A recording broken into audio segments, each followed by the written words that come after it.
کہ یہ حکومت جو ہے یہ کرپٹ لوگوں کا ٹولہ ہے اور ان کو پیسے دینا اپنی عوام کے ساتھ ظلم ہے. تو وہ کہتے ہیں ہم کیوں دیں اپنے عوام کے پیسے اربوں روپے جنہوں نے کھا جانے, جن پر ٹرسٹ نہیں ہے, یقین نہیں ہے. آپ مجھے بتائیں کہ آپ اس کو پیسے دیں گی جس پہ آپ کو یقین نہ ہو؟ بالکل بھی نہیں. تو اسی لیے موجودہ حکومت کے جو وزراء ہے 100 کے قریب تو وزراء ہے. جی جی. ایک وزیر کا اگر خرچہ لگائے مہینے کا 15 سے 20 لاکھ روپے ہے, ہزاروں غریبوں کے گھر بھر جائے. لیکن یہ ہے کہ وہ بدماشی کر رہے ہیں, بدماشی میں وہ غریبوں کے ساتھ مقدمے بھی کر رہے ہیں, صحافیوں کے ساتھ, وکیلوں کے ساتھ, اور ٹی وی اینکروں کو جو مار رہے ہیں. اب ارشد شریف کا کیس دیکھ لیں کہ ارشد شریف کو پلاننگ کے تحت قتل کیا گیا پلاننگ کر کے.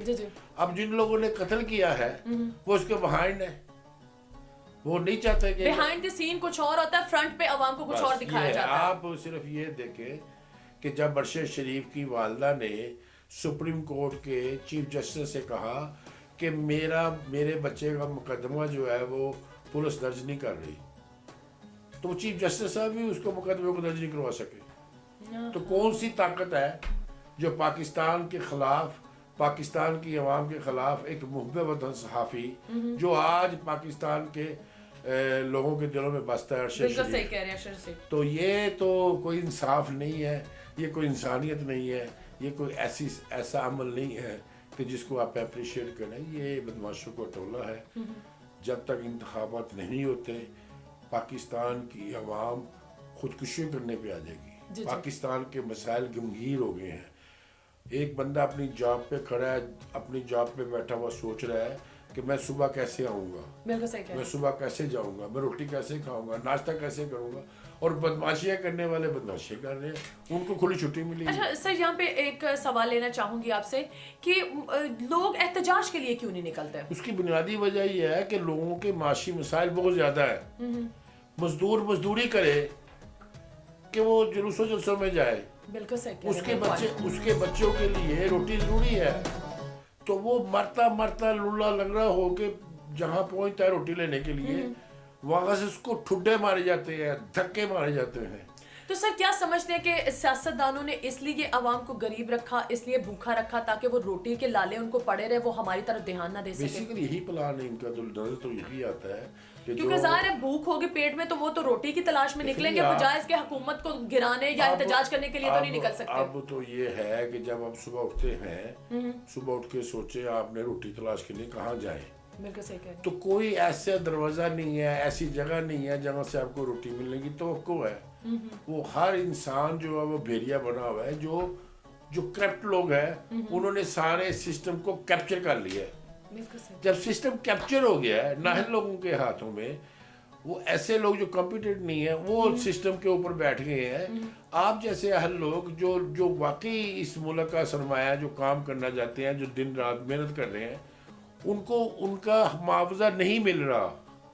جب معاوضہ نہیں ملے گا تو آپ چیزیں کیسے کریٹ کریں گے, کیسے چیزیں آپ بہتر کریں گے؟ نہیں کر سکتے نا, آپ کا دماغ معاف ہو جاتا ہے, آپ اچھا سوچ ہی نہیں سکتے. اب معاشرے کی زوال کا یہ حال ہے کہ آنے والے سالوں, آنے والے مہینوں میں آپ کو ہر گھر سے خودکشی کی لاشیں ملیں گی. آپ کو پتہ نہیں, خوفناک حالات ہے.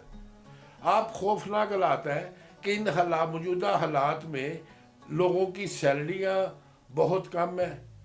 اگر فی کا سے 30,000 روپے بندہ بھی کمائے تو 30,000 روپے مجھے بتائے بجٹ بنا کے دکھائے کوئی نہیں بنتا, نہیں پورا ہو سکتا, کیونکہ پیٹرول ہی مینیج نہیں ہوتا. ہاں, تو دوسری بات یہ ہے کہ جب آپ کے معاشی حالات اتنے برے ہوں گے, اتنے خراب ہوں گے, جب سٹرونگ ہوں گے, تو آپ یہ دیکھیں کہ قوم کیسے سٹرونگ ہوگی. کبھی بھی نہیں ہو سکتی. قوم کو تو اچھی فیڈ مل ہی نہیں. تو یہ ضروری ہے کہ فی الفور اس کے الیکشن ہو, اس ملک میں صحیح قیادت آئے, اور پھر مجھے امید ہے کہ یہ پرائز بھی نیچے آئیں گے, حالات بھی بہتر ہوں گے, ڈالر بھی نیچے آئے گا اور پیٹرول بھی نیچے آئے گا. اصل میں ہمیں اپنی قوم کو بچانا ہے, اپنی نوجوان نسل کو بچانا ہے, جو ہمارے لیے بہت اہمیت کی حامل ہے. اب وہ ان کا ٹائم تیزی سے گزر رہا ہے. ابھی 18-19 سال کا بچہ ہو رہا ہے, تو اگر 2 سال اور گزر کے 22-23 سال, تو پھر اس کے لیے کنٹرول کرنا مشکل ہوئے گا, بہت مشکل ہو جائے گا. ایک line of action who youngster کے لیے, پیسے جو ہے نا قومی بجٹ کو اوپن کیا جائے, ایک یوتھ ایمرجنسی لگائی جائے جس میں نوجوانوں کو جنگی بنیادوں پہ ٹریننگ دی جائے اور ٹریننگ کر کے ان کو مختلف جاب کریٹ کیے جائے, ان کو باہر بھیجا فیسیلیٹ کیا جائے, تو پھر حالات بہتر. اچھا سر, شو کو وائنڈ اپ کرتی ہوں, مجھے یہ بتائیں کہ موجودہ حکومت کو کیا میسج دینا چاہیں گے؟ موجودہ حکومت کو یہی میسج دوں گا کہ خدا کا واسطہ پاکستانی قوم پہ کرم کیجئے, مہربانی کیجئے, بہت ہو گئی. یہ قوم بہت پس چکی ہے, اس قوم کے بہت مشکلات اس کے اوپر سے گزر رہی ہیں. خدا کے خوف سے ڈرے, ورنہ عذاب آپ پہ بھی آئے گا اور یہ عذاب نہ ٹلنے والا ہوگا. قوم تو پھر سروائیو کر جائے گی, آپ لوگ سروائیو نہیں کر سکیں گے.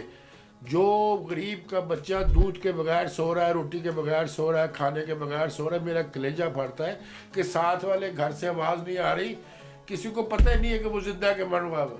بالکل صحیح کہہ رہے ہیں. تو یہ موجودہ حکومت کو چاہیے عقل کے ناخن لے اور اس عوام کی جان چھوڑے, عوام کے لیے مسائل مت پیدا کرے. جو اس ملک کی سب سے پاپولر جماعت ہے یا جو بھی اس الیکشن میں جیتے, اس کا رائٹ وہ اقتدار میں آج وہ کرے, عوام کی خدمت کرے, اور سیاستدان ہوتے ہیں عوام کی خدمت کرنے کے لیے. تو اداروں کو بھی ہوش کرنا چاہیے. اداروں نے دیکھ لیا ہے کہ کتنی بدنامی ہو رہی ہے. اگر اداروں نے اپنا ہوش کے ناخن لیے تو ادارے اپنے دفتروں سے باہر نہیں نکل سکیں گے. میں آپ کے چینل پہ کہہ رہا ہوں, یہ لوگ اپنے کمرے سے باہر نہیں نکلیں گے, لوگ ان کو پکڑ کے ماریں گے. لوگ بہت مجبور, بے بس ہیں. بالکل صحیح کہہ رہے ہیں. بہت شکریہ اشرف نسیم بٹ صاحب, آپ نے اپنا قیمتی وقت دیا. Thank you very much. Thank you very much. Subscribe golf Pakistan.